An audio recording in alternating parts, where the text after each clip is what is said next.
अंबेडकर की आड़ लेके किसी तरह के एक आतंकवादी समूह भीमसेना, अजाक, फलाने ढिमाके ये बने, ये देखें कि अंबेडकर जो नाम दिया गया, एक्चुअल में अंबेडकर जी को जिस व्यक्ति विशेष ने, जो एक टीचर थे, उनका सरनेम अंबेडकर था, वो ब्राह्मण थे। उन टीचर ने अपना नाम दिया।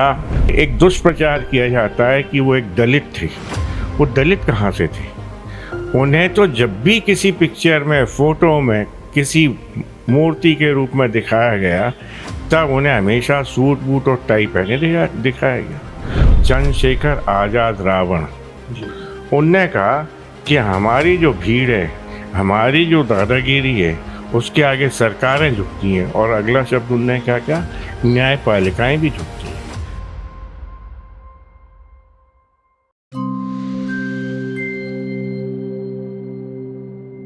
नमस्कार, आचरण के साथ मैं हूं TN मनीष। इस समय हमारे साथ हैं हाईकोर्ट के सीनियर एडवोकेट और बार के पूर्व अध्यक्ष एडवोकेट अनिल मिश्रा, जो इस समय चर्चा में इसलिए हैं कि इन्होंने मेरे साथ ही पिछली बार चर्चा के दौरान साफ तौर पर यह ऐलान कर दिया था कि वे डॉक्टर भीमराव अंबेडकर को संविधान निर्माता नहीं मानते।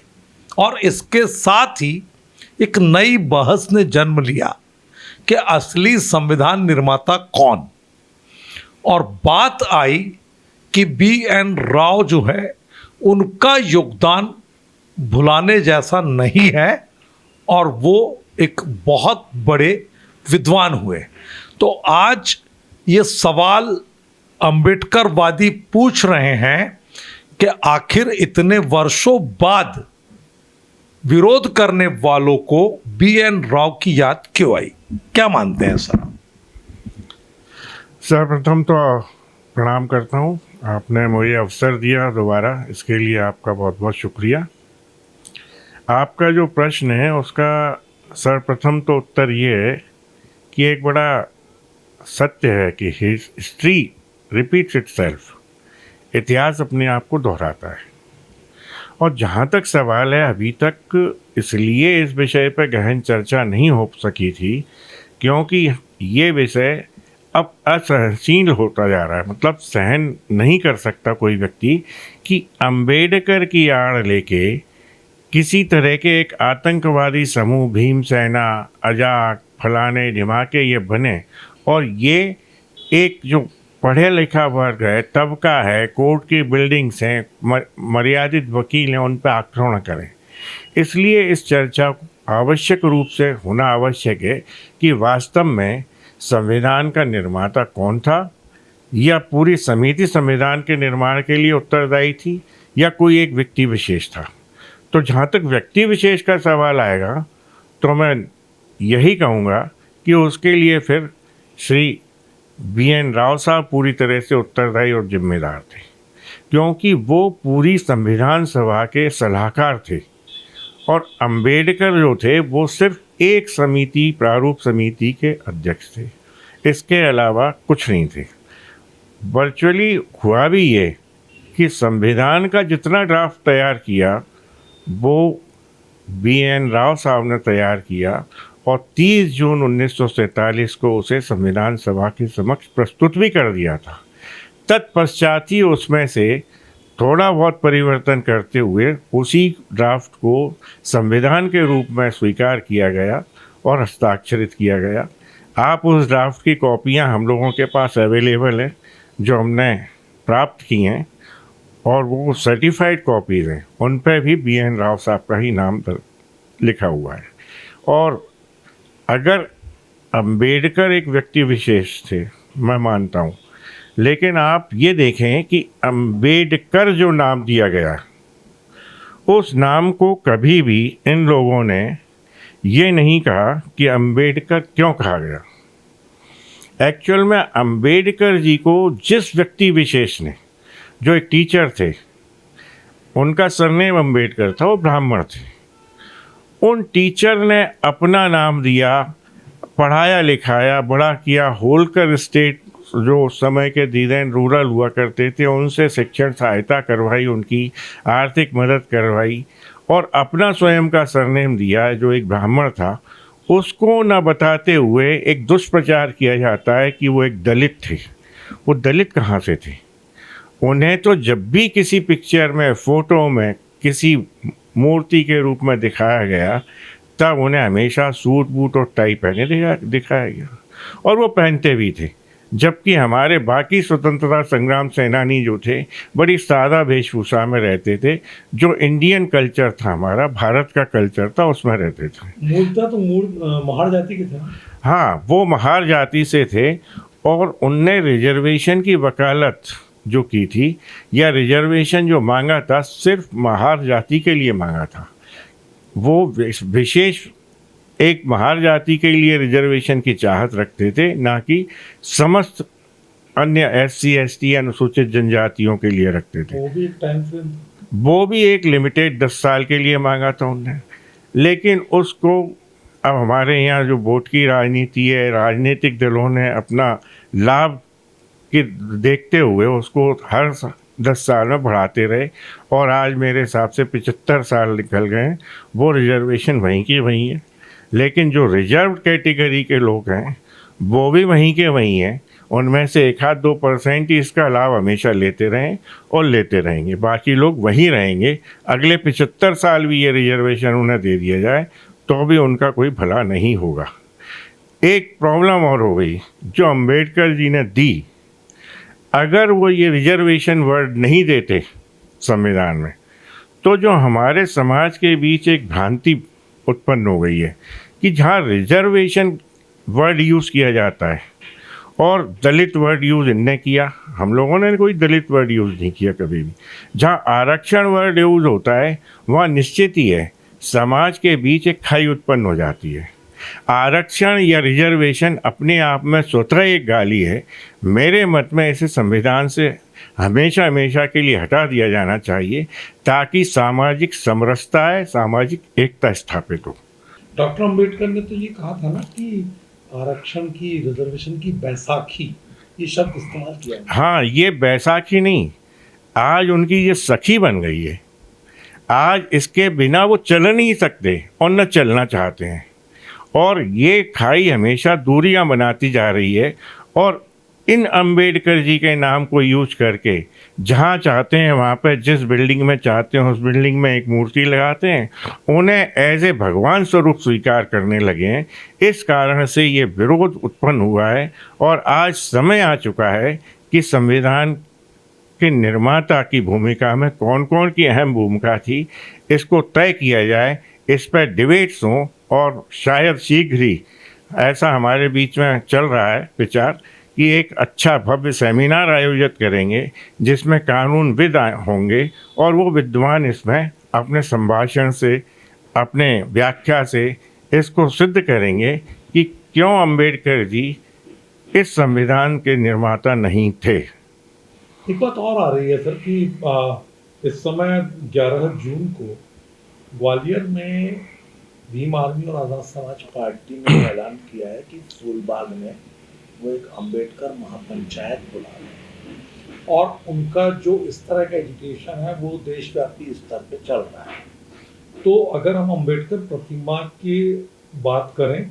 और आपके हाईकोर्ट खंडपीठ परिसर की बात करें तो क्या लगता है, बार बार ये सवाल मैंने सभी से पूछा है पहले भी, कि ये एक वकील समुदायों के बीच का मसला है, इसमें जो समर्थन या विरोध की बात है उसको बाहरी तौर पर कैसे देखते हैं आप?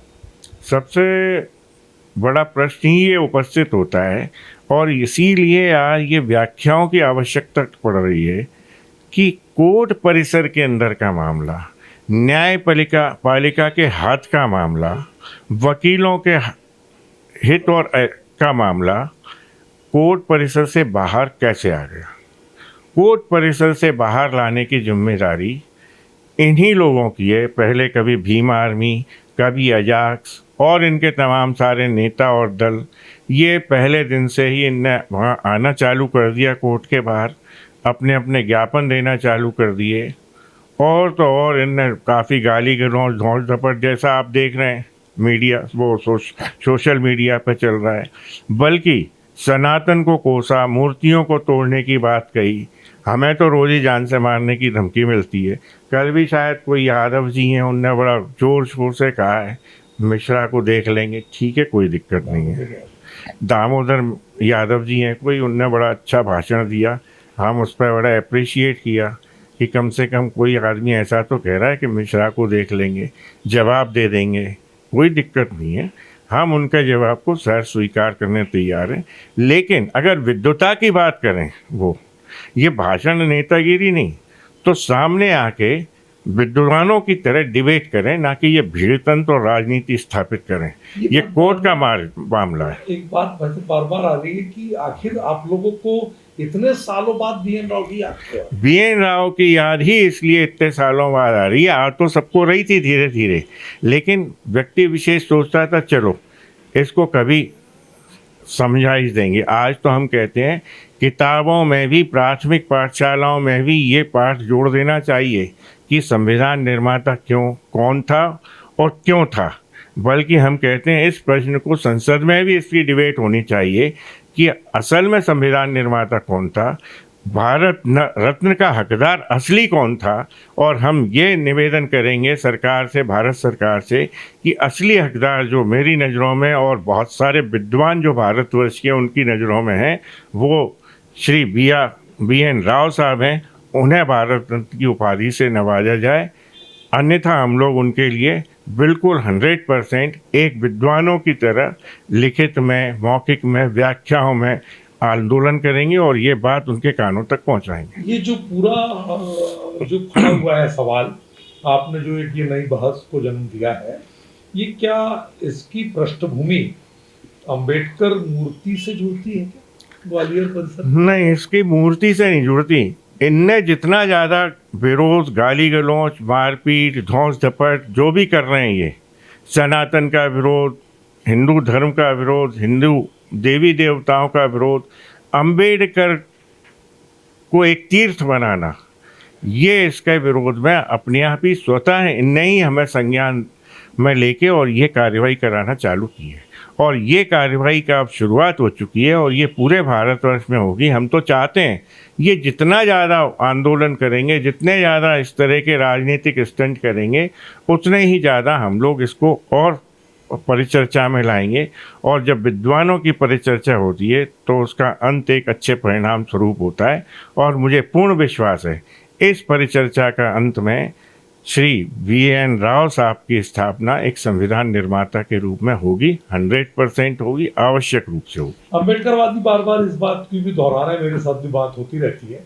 उनका ये कहना रहता है कि दरअसल अब पाठ्यक्रम में ये आना चाहिए कि संविधान निर्माता डॉक्टर भीमराव अंबेडकर थे। लोगों को ये जानकारी बच्चों को भी देनी चाहिए सबको, और सरकार का ये दायित्व है। आपकी क्या? हाँ, मैंने अभी आपसे कहा ना, ये पहले अब पूरी बहस एक नेशनल लेवल पर विद्वानों के बीच हो जाए, जिनमें अभिभाषक, न्यायाधीश, इतिहासकार, ऐसे सभी विद्वान शामिल हों और परिचर्चा हो, संसद में भी इस पर व्याख्या हो। और इस व्याख्या के बाद जो परिणाम निकले, उसे पूर्ण विश्वास है कि वो बीएन राव साहब के पक्ष में निकलेगा और उन्हें भारत रत्न से नवाजा जाए। और साथ ही उनके इस पाठ्यक्रम को हर प्रारंभिक जो हमारे अध्यापन होता है, बुनियादी शिक्षा होती है, उसमें एक पाठ के रूप में रखा जाए, ताकि हमारे जहाँ जितने बच्चे पढ़ के आते हैं उनकी नॉलेज, उनके ज्ञान में ये आ सके कि असली संविधान निर्माता अंबेडकर नहीं, स्वर्गीय श्री बीएन राव साहब थे। और उनका नाम हमेशा इतिहास में अमर हो जाए। और जो उनकी हकीकत थी, जो उनका महत्व था, वो संविधान के लिए जो वो महत्वपूर्ण रोल उनने अदा किया, उसका उन्हें वाकई में एक श्रेय मिलना चाहिए, वो श्रेय दिया जाए। आपको लगता है कि अगर हम प्रामाणिकता की बात करें, आप लोग वकालत के पेशे से हैं, एक विरासत है आपकी भी पारिवारिक, क्या लगता है आपको आनंद जी कि ये पूरा की पूरा जो मामला है, अगर बीएन राव साहब की आप पैरवी करते हैं और सामने वाला पक्ष अंबेडकर की पैरवी करता है, तो दस्तावेजों के आधार पर, तथ्यों के अलावा दस्तावेजी आधार पर कहाँ तक आपको लगता है कि ये बात प्रमाणित होगी कि BN राव अस्थि संविधान? दस्तावेजों के आधार पे तो हर चीज़ प्रमाणित हो सकती है और आज भी प्रमाणित है। वर्चुअली जिस हिसाब से वो बताते हैं कि अंबेडकर साहब के पास इतनी सारी डिग्रियां थी, 3 साल में इतनी डिग्री हासिल कोई नहीं कर सकता 2 सालों में।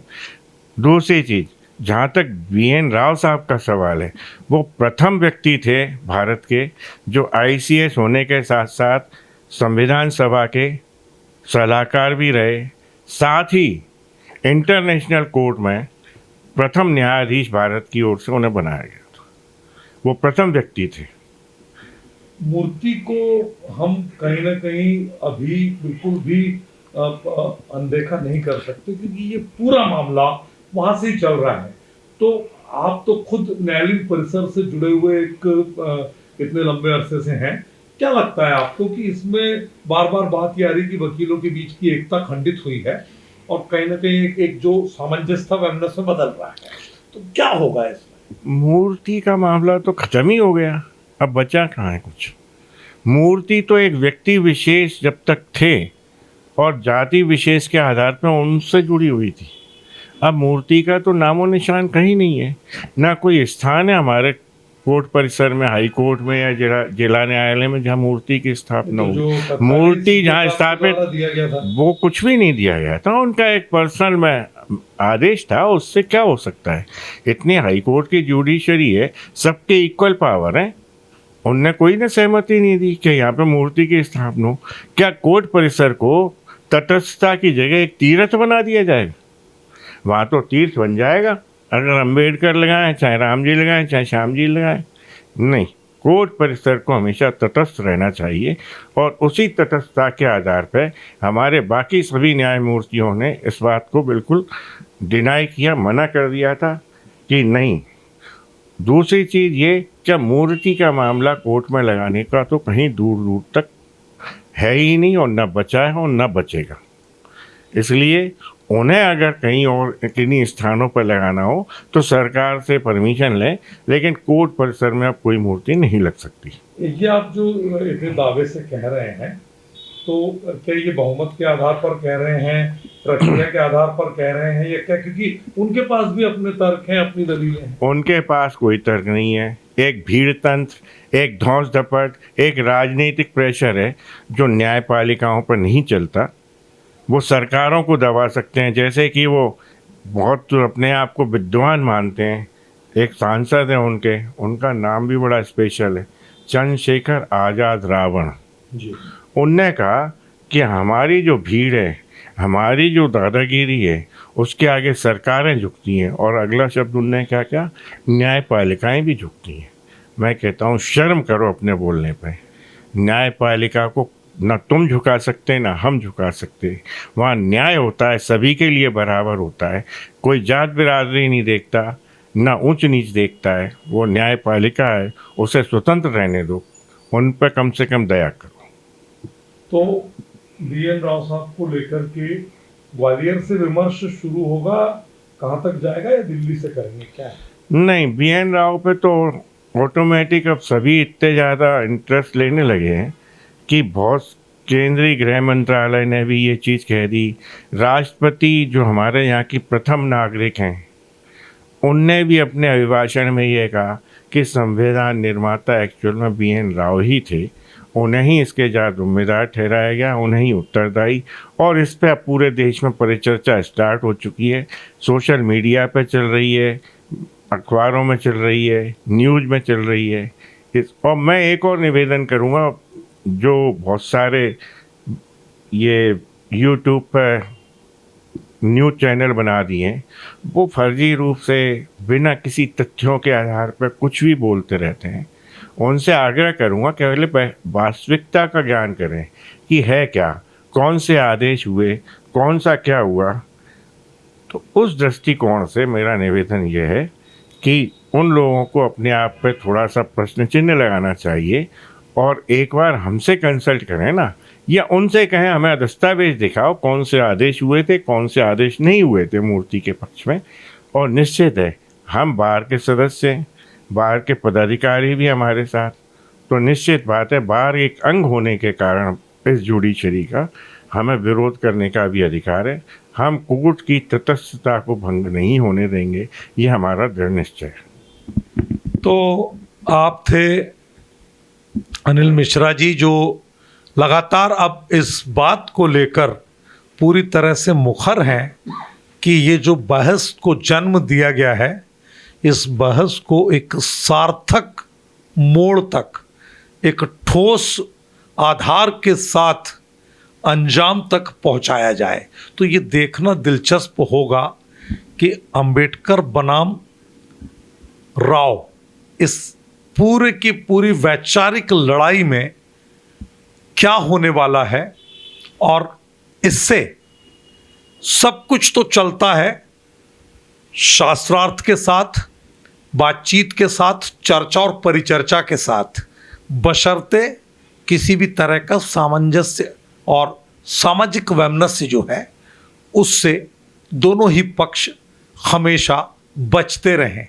क्योंकि संविधान में भी पहला जो शब्द लिखा है, हम भारत के लोग, तो इसकी इज्जत दोनों पक्ष करेंगे। इस उम्मीद के साथ हम इस चर्चा को विराम देते हैं। कैमरा पर्सन विक्की सिंह के साथ टीएन मनीष, आचरण न्यूज, ग्वालियर। देश दुनिया की सभी खबरें देखने के लिए जुड़े रहिए आचरण न्यूज से। आचरण न्यूज, हर कदम आपके साथ।